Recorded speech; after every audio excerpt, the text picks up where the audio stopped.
welcome to Kaiju no Kami. He is not here. I'm Cruellica Kain, and I am sharing this time with another outlet who will not be on screen, but will be asking questions, so you'll hear them as well. But the star of the show is... Hi, I'm Erica Mendez, and I am a voice actress. So super exciting. I will nerd out, but just in case if anybody hears your name or hears you speaking, do you mind sharing your name or your outlet? Yeah, hi, I'm Julia Bilderback, and you are watching Geeked Colorado.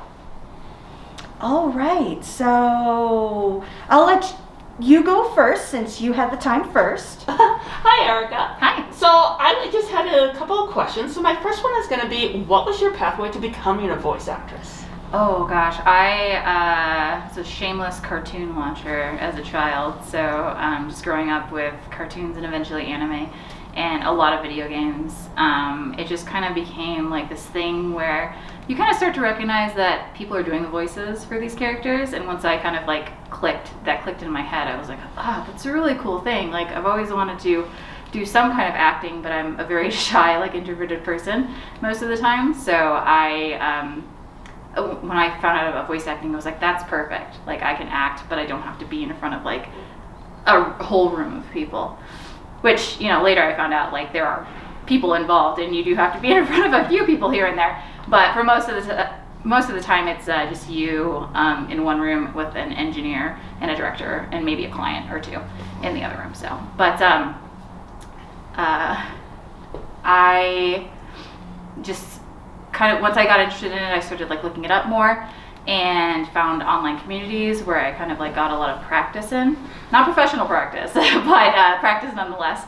And so eventually, having grown up in Chicago, I moved to Los Angeles, where there are plenty of like voiceover classes available. So I ended up taking a lot of those and just slowly became more ingrained in the community, and people started getting to know me. And I guess they were just like, hey, I guess she knows kind of what she's doing, so let's give her a chance. And they did. And then, you know, I guess I made a good name for myself because people just kept using me. So yeah, that's kind of the short of it, I would say. Thank you. That is super awesome. And I know, looking at some of your works even now, you've done a lot of script adaptation as well as ADR directing. So what, I know script adaptations came first, but what got you into working on the other sides of voice acting? Oh, it just kind of was a case of like, some scripts aren't always the best. I feel like, so I was like, instead of just being constantly frustrated with it, I was like, well, what if I like tried to help a little bit? So, and I had kind of always had an interest in like that side of things, like writing, not being a writing major or anything, but I was like, oh, this is kind of interesting to me, like rewriting lines to fill in the character's flaps and like writing to character and stuff like that. So I had kind of done a little bit of that on my own time, or like in sessions when they would need to change a line for whatever reason, I would kind of like put an input in there to kind of make the process go a little faster. So eventually people just, again, give me a shot, and they're like, hey, yeah, why don't we have you write some scripts for us? And, you know, people still ask here and there. I don't do a whole bunch of it these days, but it's a fun exercise and like, you know, brain activity, I feel like. And then directing, it's like, I do prefer acting over directing, because I only have to, the way I put it is, as an actor, I only have to care about my piece of the puzzle, but as a director, you have to care about the whole puzzle, and that's like a little daunting, especially for me, having been a teenager and like really loved anime and video games, like I said before. Sometimes I have to direct people that I grew up listening to, and that's really daunting for me. So I get really nervous when it comes to that, and I have a hard time explaining myself a lot of the time. So I don't do directing too much, but when I do get to do it, it's pretty fun, I think. So, but I like to pick and choose my projects that I work on pretty carefully, just because you don't want to work on something for weeks and not enjoy it. So. Oh, absolutely. Yeah. So Erica, one of the things is you have played such a diverse range of characters, like going on Hunter x Hunter to, you know, Kill la Kill. So my question is how do you go about playing the different gendered characters? Like, how do you get into the mindset for each character, and what do you do to prep? I don't know if I like necessarily prep. It's just kind of something I just do like in the moment. I feel like But boy voices are something that I've always been interested in doing. So I would practice a lot. Like a lot of it would come from mimicking like Trunks from Dragon Ball Z, who was Laura Bailey, and she's amazing. So I loved mimicking that character, and like Tsukasa from Dot Hexine, and just characters like that. So I would just repeat their lines after I would hear them in a show, and that's where I got a lot of my sort of, I guess, training for that, and just kind of kept working on it. And it's a little more of a niche thing too, so I feel like that really is what helped me get my foot in the door. And I just kind of continuously try to practice getting better and better at it. And it's just a nice little like thing to have under my belt, so I try to get in as much practice with it as I can. But I do kind of feel like my brain is kind of more wired like a young boy too, so maybe it comes a little more naturally than maybe more feminine characters do for me. So like tomboys and young boys, I think are more my strong suit, whereas like princessy characters, like more really feminine characters, are a little harder for me. But that's acting though. You you mold yourself to whatever the character requires. So. But yeah, as far as like a process goes, I maybe like subconsciously have some sort of process, but it's not something I could really explain, I think, to people. If that makes any sense, I guess. Yeah. Now, do you feel over the years, because I know you've been doing this for at least 10 years, do you feel like you've evolved since you started? Like when hearing your past works, you're like, oh, I could do this better, I could change this. All the time, yeah. Somebody who's can be pretty self-deprecating. There are times when I will go back and like watch stuff I did 8-10 years ago and be like, oh man, I know so much more now. Like I feel like I could go back and I wish I could go back in time and like redo that. And I've had somewhat sort of close opportunities to that, like Kill la Kill. We did a video game that isn't exactly the same story as the anime, but it was kind of like a what if scenario of it. So we kind of went back and did a lot of the scenes that for the video game that were very similar to the anime. So that was pretty cool to kind of go back to one of my first really big things and basically work on that again. So you don't get a lot of chances to do stuff like that. So that was pretty cool. But oh yeah, I'm always like, oh man, God, I wish I knew more back then so I could have done that better. But that's just me being my own worst critic, really. I think we all are. Yeah, it's a creative thing, I think. It's just everybody who is in a creative field. Oh, absolutely. That's why I stay out of the creative fields most often, because I'm already self-deprecating. Yeah. I'm trying to get better at it, but it kind of comes with more practice. The more you learn like new stuff, it's like, oh, okay, that finally clicks with me now, and I'll just use it for the next time. So absolutely. So one of the big things that I know has impacted all of our lives has been the COVID pandemic, and I was just kind of curious to know what you were kind of doing during that downtime, and what hobbies did you pick up or anything like that? Oh gosh, I wish I had actually picked up something. I feel like I bought a lot of things to pick up new hobbies, and then it kind of sat there. Like I was like, maybe I'll get into like resin crafting. So I've got like resin in my house, but I've never used it. I did recently actually. We're at the tail. Well, I say tail end, but it's still going on. But whatever. I picked up like scrapbook journaling, and that's been pretty like therapeutic and calming for me. So I've been doing that, and other than that, like I don't think much has changed other than I just go outside less because I'm still trying to be as careful as I can. Because I don't want to get other people sick if I do happen to get sick. Like that would be the worst for me. Like if I got sick, it's like, okay, whatever, I got sick, I guess. I don't want to get sick, but what would be more devastating for me is like causing other people to get sick. So, but yeah, it's just been a lot of being at home with my cats and playing video games. I will say over the pandemic, well, like you said, it's still going on to a degree, but it's a lot different. Mm-hmm. But I've played so many video games. Oh yeah. Between my husband and I, we've been playing a lot of the Yakuza series and different things like that. So with that on video games, I have a kind of a silly question. Okay. So I know you have been working with Genshin Impact. Mm-hmm. And I admittedly don't know a lot about Genshin Impact. My husband's students do, so that's all they've talked about. And so I looked up just the term Genshin Impact, and the first question that came up was, what the heck is Genshin Impact? I thought that was the best thing ever since I had literally said it. So my joking question to you is, if you had to give a car salesman speech, what would you say is Genshin Impact? Oh gosh. This is actually a funny question. Not that it's like totally related, but in these hotel rooms, there's like a sign that says "Make an impact" on the bathrooms, and every time I see it, I'm always like, "Make a Genshin impact," and it's so dumb, but that's how my brain works. But anyway, sorry. Answering the question. No, don't apologize. It's hilarious. Answering the question, what is Genshin Impact? God, I wish I could really answer that. I don't know what the name means, if it actually has a meaning, or if it's just like cool words that they decided to put together. I've never asked. But, I mean, to me, it's just kind of like this, big, beautiful game where you get to kind of run around, whether you want to fight the enemies or not, and run around as these cool, like, anime characters. And, you can spend money, you don't have to spend money, but I think, everybody finds their own enjoyment of it. So I think it's kind of like everyone just has their own interpretation of what it is. So it's really hard to describe just one thing for it. Absolutely, no. And I looked it up, so I have a basic idea. It was just so hilarious to see. That was really the first question. So I figured, might as well go to one of the sources who's voiced it. Maybe they know more. Oh, I wish. I know nothing. They just hand me scripts, and I'm like, okay, I'll read it. I'm a voice monkey. I love that.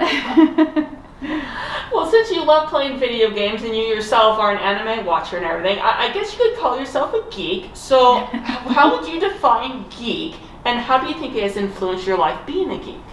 Ooh, gosh, I don't know if I've ever actually described myself as a geek. I feel like I use the word nerd or dork a lot, or dweeb. What's the difference then? I don't know. I really don't know. I know there's an actual history to the word geek, which is I don't know, was it Carnival Guy who bites heads off chickens or something like that? Which I think that's part of why I don't really use it that often. So once I figured that out, I was like, that's weird. How did that turn into this? But that's just the English language, right? Yeah. But gosh, how would I define it? I don't know. I feel like in a way it's just all words to describe an enthusiast of something, because it's not you're not just you can be an anime geek or fan or whatever you want to call it. Star Wars, you could be I don't know, My Little Pony was really hot for a while. It's just anything that's just something that somebody's really passionate about and will go to extreme ends to support it, or to just kind of I guess just support it and play it and create things for it and stuff like that. So yeah, but everybody has it's one of those things where it's just everybody has their own definition or extremity of it, and it's hard. It's really hard. You guys are asking me tough questions, and I'm like, I don't know. I've never thought about it. Well, it's just not the same thing that you always get, so. Yeah, exactly. That's nice. I like that. We're trying to do the hard-hitting, investigative questions. It's refreshing.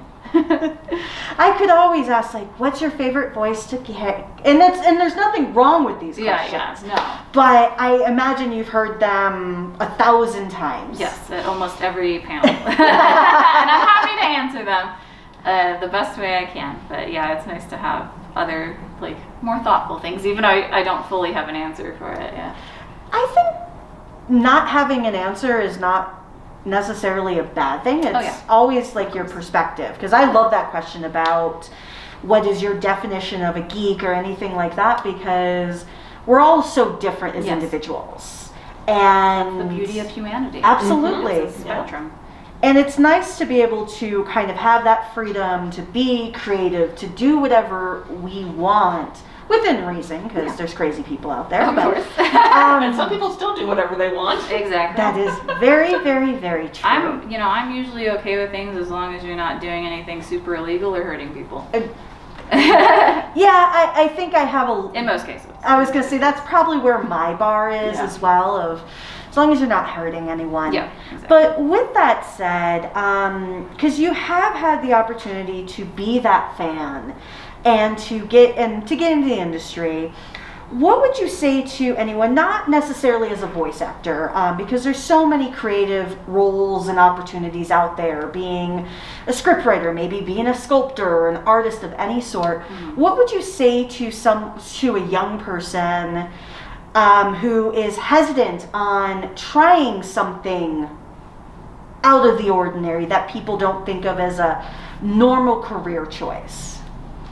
I would say, obviously do your research first, just to make sure it's something you want to invest your time into. And if you decide that it is, like, kind of slowly start, maybe not just like doing internet research, but like asking people about it. Maybe if you have the opportunity, shadow somebody who does that work, or just dive into it a little bit yourself. Like, even if I think there's a lot of things that maybe eventually require money to like get more invested into, but if you can find like free ways of doing it, like for voice acting, like I said, I did a lot of like stuff on the internet as like a hobby for a very long time, and I'm pretty sure there's still message boards on the internet where you can do that stuff, and I don't think you want to like necessarily brag to professionals that you do that eventually if you get into that spot, but it's just nice to kind of have that slight experience to where like you can have other people listen to your work as well, or like see your work, and having second opinions always helps, I think. So just stuff like that, just like, dip into it like as much as you can, and then see if it's for you, and if it's not, then you tried it, and you can move on to something else or keep going if you really like it. Absolutely. No, I think sometimes I feel like it's part passion, part leap of faith, and the final part is just kind of common sense in a way. Like, how far can you take it before you need to go to those next steps? Yeah, of course. Step by step. Yes. And talking about next steps, do you have any future projects that you can share with us, or anything that's dropping right now? Oh gosh, I have such a bad memory these days about anything. Like you said, I've been doing this for like about 10 years, and it's getting harder and harder to like remember things. And it's funny because I feel like I used to be that fan too, because I was a huge fan of this stuff when I was younger. And I would go to conventions and meet voice actors and stuff, and I'd meet somebody and I'd be like, hey, can you do the line from the thing? I'd ask them at an autograph session or something, and they'd be like, I don't remember that. Do you remember the thing so you can like feed it to me? And I'd be like, that's weird that they don't remember it. But now I get it, Like, I'm like, oh, okay, I guess so you've been doing this for a long time and you've been saying millions of lines over the course of years. Yeah, you're gonna forget. I forgot what the question was. What was the next step? What do I have? Things that are out or coming out. Octopath Traveler 2 just came out. I'm really excited about that one. I haven't played it myself, but I hear it's been very good for people because it improved a lot on the first game, which came out years ago. And the gameplay and the style looks amazing. And I play Throne in that, the thief character, and she's really cool. So I'm excited to dive into that game, and I'm glad the people that have been liking her have liked her. Other things, Gretzko, the final season of Gretzko came out pretty recently. I feel like I'm always working on Genshin Impact at some level, because I play not just my main character Ayaka, who's a playable character, but Catherine, who's like the guild leader character. So she's in pretty much every patch. So I kind of jump in as her every so often, but those are the things that come to the top of my head. I'm sure there's others, but I can't remember at the moment because, again, bad memory. But yeah. No, and you raise a good point. I never thought about it whenever a voice actor says they can't remember something, because some voice actors, they remember like the most random things, and they'll spit out lines, and it's like, that's so cool. And then same thing, you'll ask somebody like, say this cool line from a series. What line, what episode, who was I? I've been having to write it down because I'm like, I have to do more than just this one quote. Because a lot of it for me, the things I remember are like repetition things. Sure. So like attack cries are usually pretty memorable because you're saying it over and over again. Or if you play or watch the thing, you hear it over and over again. So, but if anybody wants anything else than that, you've got to find it and give it to me because I don't remember anything at this point. So if anybody wanted to follow you on any social media, would you mind sharing those social media? Yeah, at this point I'm pretty much only have like a Twitter and an Instagram, and it's the same handle for both. It's a dumb play on words because I love tsundere characters. So it's Tsunderica, so it's tsundere in addition to my name. So it's TSUNDERICA on Twitter and Instagram. Yeah, that's pretty much it. I don't post as much as I used to, but I'm trying to enjoy life. So It's a scary landscape, social it media. really is. It's only getting worse by the minute, but I try to keep people updated about like at least work I'm doing. Oh, absolutely. Yeah. No, I could appreciate that. Yeah.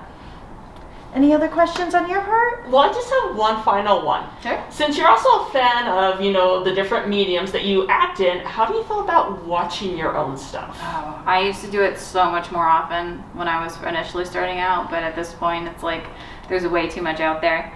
I don't have as much time as I used to, I feel like, and I like to equate it to, because everybody asks me, like, do you watch, the thing that you're in, or like, do you remember this thing or this thing, and I have to be like, well, I haven't had the time to really look into it as much, and I don't remember what I recorded because it was likely a year ago, months ago, which again, my memory. But I like to equate it to, I used to work at a restaurant, and I would get to eat the food for free. But eating the food every day at a restaurant kind of gets old after a while, and you want to like still kind of have some sort of enjoyment of the place you work at. So that's kind of how I feel about like anime and a lot of video games these days. Is like I like to take it pretty slow with how much I consume because I don't want to get sick of the work that I do. So I try to watch things here and there, but I can't watch everything at this point because I don't want to burn myself out. I don't think anybody can watch everything at this I think some people try. I've definitely had a lot of fans come up to me and they know like they're an encyclopedia of just everything I've done, and I'm like, that's impressive. I wish I had that kind of brain power. Oh, absolutely. I'm barely able to do that. Well, thank you so much for taking the time to meet with us today. Of course, thank you.